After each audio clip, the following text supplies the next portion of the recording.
Mr. Navalny is a complex figure.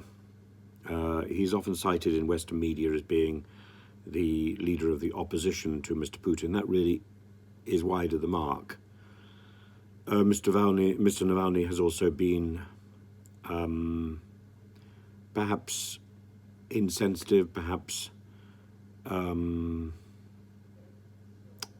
unwise in some of the things he has said, in some of the things he has supported.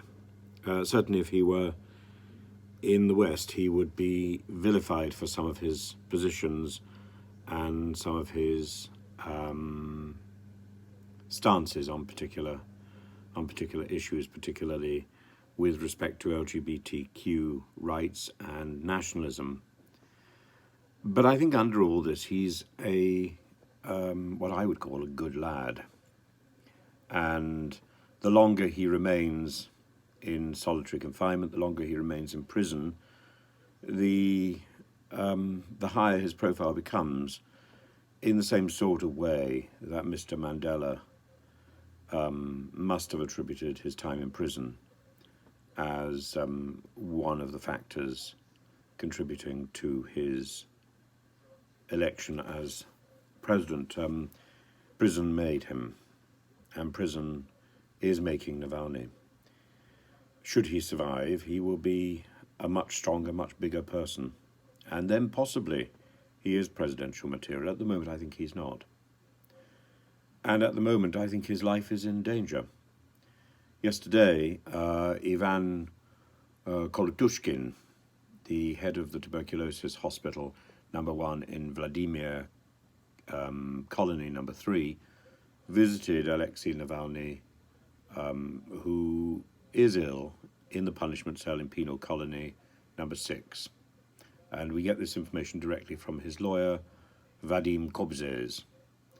But his lawyer says that the man came, conducted the examination. I don't know how he conducted the examination. I don't suppose he took an X-ray machine with him.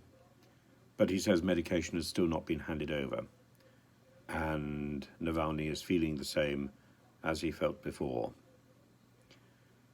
This is an ongoing and worrying story. I fear that Mr. Putin simply hopes Navalny will die. That would be a grave error.